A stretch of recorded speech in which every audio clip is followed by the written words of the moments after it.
Now, again, I try to keep you organized. So we're still looking at the influence of culture and how culture has affected intimate relationships, how intimate relationships have evolved affected by culture.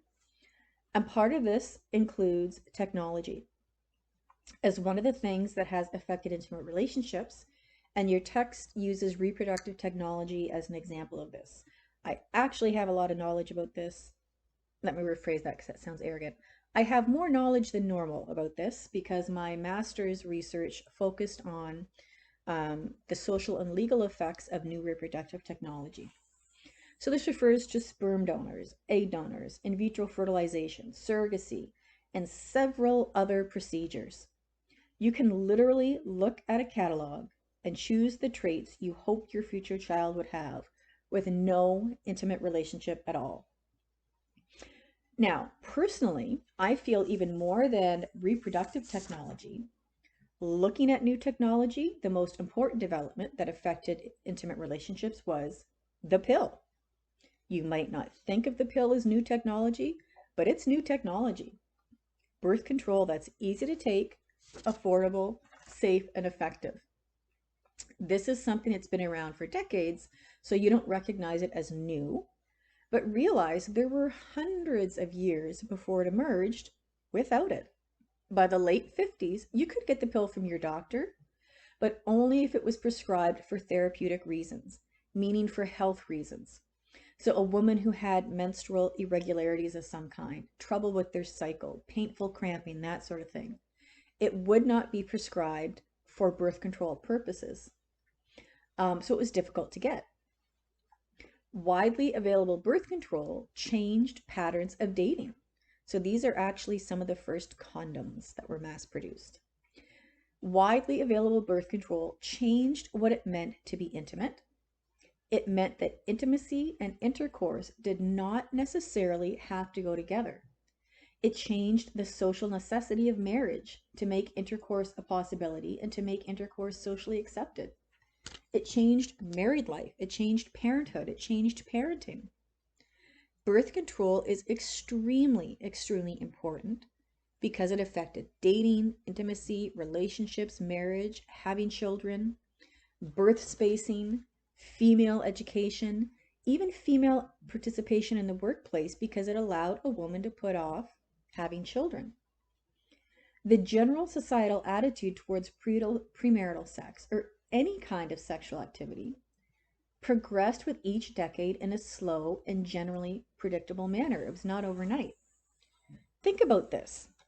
In 2002, the Center for Disease Control and Prevention in the US um, conducted research and indicated that half of all high school students had intercourse and that the incidence of oral sex had increased significantly as well. We know that for about half of all young people, they have some kind of sexual encounter, whether it be intercourse or oral sex outside of the boundaries of a committed relationship while in high school. And this pertains to both their first sexual experience as well as subsequent sexual experiences. Think about that compared to what it was like in the 20s or 40s or even the 50s, when if a woman found herself pregnant, she was expected to get married. This progression regarding attitudes towards sexual activity, towards accepting the sexual activity of young people, this progression in attitudes not condemning young people for their sexual activity, coincided with advances in sexual health and reproductive health. So this social norm, this relationship norm, would not have been possible without advances in health that created safe, reliable, easy to take, and cheap birth control. Not just birth control itself, but birth control that was widely available, that was effective, that was inexpensive and easy to administer. All of these characteristics needed to be present. If it was widely available but expensive, it wouldn't have had the same effect. If it was cheap and widely available but difficult to administer so that taking it was somewhat of a complicated process, it wouldn't have had the same effect. But the fact that it hit all of these goals meant for the first time in history, women could control their fertility. They could easily take control of their own reproductive capacities and decide when they wanted to have children. And I say when, not if, because at this time it was still assumed that every woman wanted to have children at some point. Just the idea that some little pill, some medication, something so simple once a day could prevent pregnancy was huge. So the significance of safe, reliable, inexpensive, and readily available birth control for women cannot be overstated. There's really no way for me to adequately explain the effect this had. The effect on sexual intimacy, on the decision to have any kind of sexual relationship with anybody that would be based on the sex, not the intimacy. And in many ways, having birth control available ended up doing just that. Over a very short period of time, it separated the idea from intimacy from sexual activity. Think about how that affected life on a daily basis. And I want you to really think about it right now. How many women now who take birth control of some kind? How many teenagers, university students? How many married women who are controlling when they have kids or when they have another, or if they'll have any at all? And how different their life would be without access to it. How it would affect how long a woman spends in school. And combined with this, their ability to work and to have a career. In addition to the pill, what about condoms? If condoms were not widely available, if men did not have access to cheap and reliable and easy birth control, how would that affect their life? Their social life, their education, their work life? Not just for those people who are single and sexually active with more than one partner, also for those who are in an intimate relationship with one person who don't want children at the moment for whatever reason. Staying focused on culture and how culture has affected the evolution of intimate relationships. Modern communication has had something to do with this. And this is huge, ginormous, any other descriptive word you can think of. And I don't mean this to be patronizing if you are 25 or under, but you cannot truly understand the effect of modern communication technology on any kind of intimate relationship without having lived in a world without it. Let me tell you what it was like going to high school in the late 80s without of this. I started high school in 86, graduated in 89. The only phone you had access to was the one with a cord on it attached to the wall, which meant that electronic communication was severely limited compared to today. And every house only had one phone line. You had to share the phone with your parents, your siblings. It wasn't just at your disposal. Even call waiting and call display did not become common until the late 80s. How would your relationships change without cell phones? Who you contacted, how often you contacted each other, what you say, how you say it. For example, how often do you text a friend something pretty small and insignificant? If you couldn't text them, would you just wait until you saw them again instead of picking up a phone to call them? How often do you text somebody because you just don't feel like talking to them directly? How does texting instead of speaking directly make it easier to communicate with somebody you're romantically interested in? How does texting cause more problems in terms of misinterpreting somebody? What role does texting play in terms of trust? Looking at your partner's or your friend's phones. Think of the role social media plays in romantic, intimate relationships or in intimate friendships.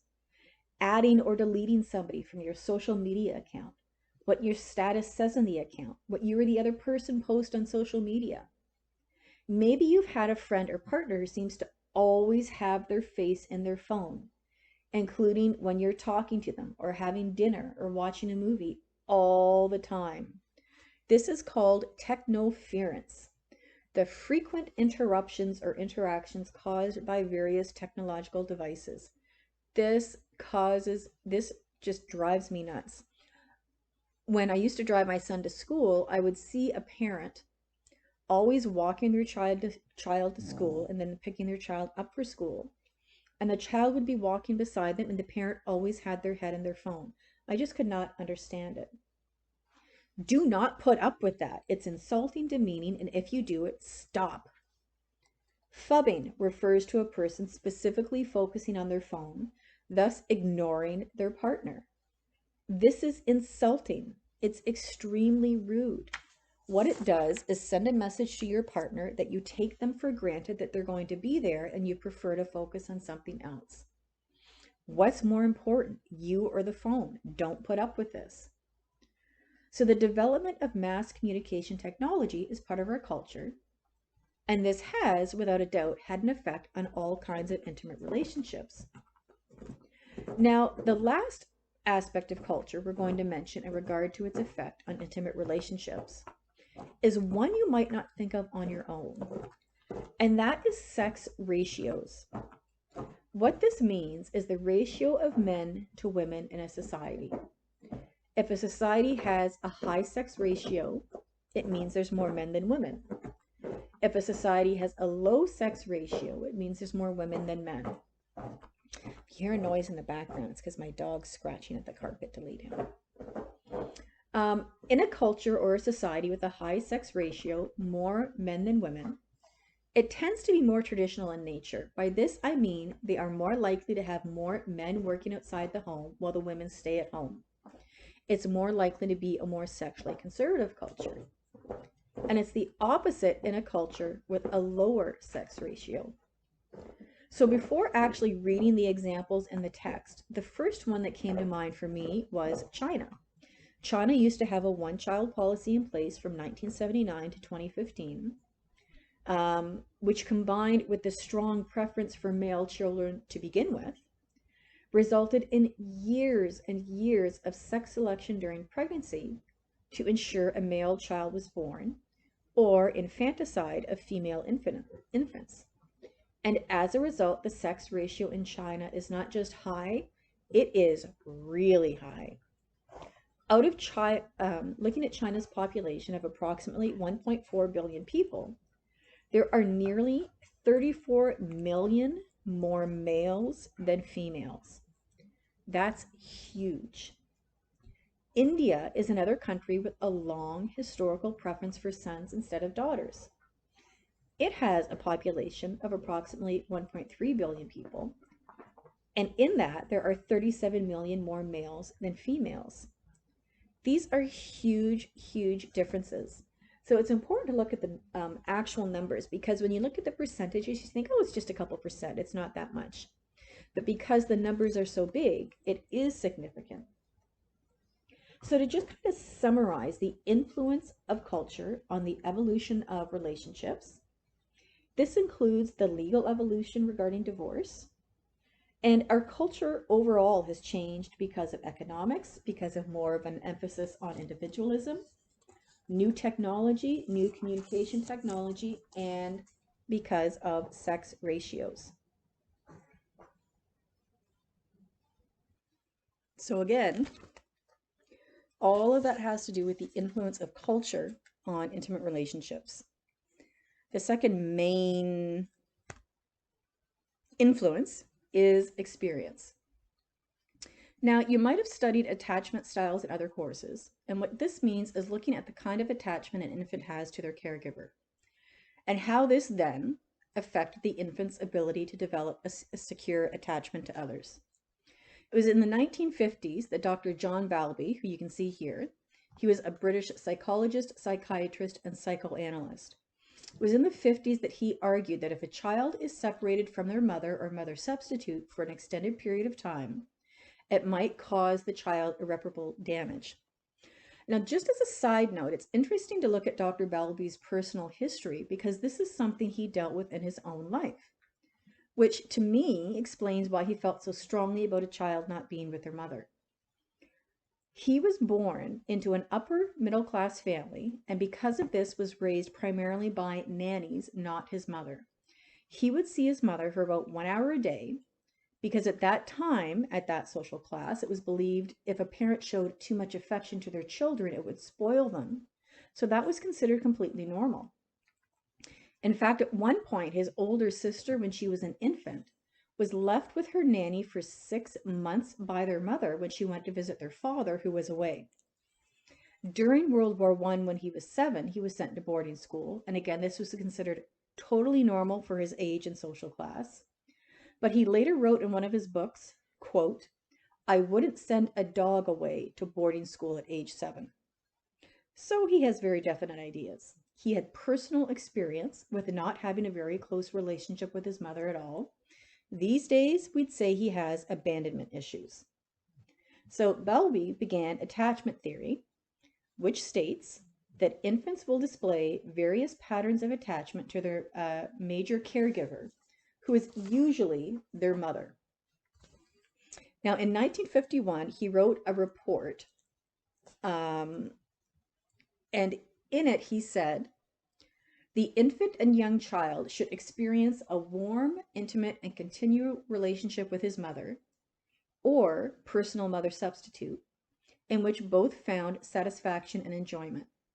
It is this complex, rich, and rewarding relationship with the mother in the early years, varied in countless ways by relations with the father and with siblings, that child psychiatrists and many others now believe to underlie the development of character and mental health," end quote. And that not to do so, again, could have really significant and irreversible mental health consequences. So he said, essentially, a child should always be with their mother or mother substitute, and being away from them from even a week at a time could have disastrous results. He then identified 4 different kinds of attachment that a child will form to their mother or primary caregiver. So if a child develops a secure attachment, that means that they are allowed to really explore, do what little kids do freely when their mother or caregiver is present. They'll probably and typically engage with strangers. They won't like it when their caregiver leaves, and when the caregiver comes back, they're going to be genuinely happy to see them. Like, yay, you're back. And if a child develops a secure attachment, this is also going to be greatly influenced by how sensitive their caregiver is to their needs. So parents who consistently respond to their kids' needs will have securely attached children. Why are they securely attached? Because children don't worry that their parents won't respond to their needs. They have a secure attachment. And as adults, they are likely to have good relationships and to demonstrate this kind of attachment as adults. But not everybody is so fortunate. A child who develops an anxious, ambivalent pattern of attachment usually doesn't explore very much. They're much more not withdrawn, but they're just less likely to explore and investigate. They tend to be wary of strangers, to not be comfortable around strangers, even if their caregiver is there. So even if the caregiver is there, they're not going to feel comfortable around strangers. And when the caregiver leaves, they're going to be very distressed. Not just unhappy to see them go, but actually distressed. And then when they come back, they're like, ambivalent. So they really have these mixed feelings when it comes to being attached to others. A third kind of attachment is avoidance attachment or avoidant attachment. And this is where, as sad as it sounds, the kid learns not to develop attachments. As sad as it sounds, they learn early on not to count on other people. And keep in mind, the whole point of looking at our early attachments to people when we're children is how those affect us as we grow up. In other words, how our early relationships affect later relationships. In other words, you can tell your parents that the way they raised you totally messed you up as an adult. I'm just kidding. So we can look at these attachment styles that adults have and how they will clearly affect them in any and all relationships. And this is affected by how they were raised as children. Now, this was kind of further developed in 1990. So the original attachment styles by Bowlby were further developed in 1990 by Kim Bartholomew. What she said was that some adults have this secure attachment style, which is pretty much the kind of secure attachment they had as children. They're okay depending on other people. They don't feel like they're putting themselves at risk by depending on somebody. So they really have a sense of security in their personal relationships. They don't get nervous, they don't get freaked out. The attachment style identified as anxious ambivalent in children was relabeled as preoccupied. And that's because people with this style of attachment as adults are always worried about relationships. They're always worried they wouldn't last. Yes, these are the people who tend to be kind of needy. They always need that constant reassurance. Adults with a fearful attachment style in their intimate relationships tend to avoid them when they can because they fear being rejected. They fear depending on somebody. So these are kids who had that insecure attachment as a child. These are adults who had that insecure attachment as a child. And adults with a dismissive attachment style tend to do just that. They feel that having a close personal relationship, they feel that having an intimate relationship with somebody, it just isn't worth the effort. It isn't worth the trouble, which is pretty sad. Now, looking at these 4 styles of attachment, just take a second and put yourself into the equation. Which one do you think best describes your approach? Or can you see any people you know in the others? Maybe you've dated somebody who seemed to need constant reassurance from you that everything was okay. They needed to be continually reassured that you still cared about them and still wanted your relationship with them to continue. They always wanted to be with you and wanted to know where you were and what you were thinking. And yes, I'm going to use that word. They were clingy. Technically, that is the preoccupied attachment style.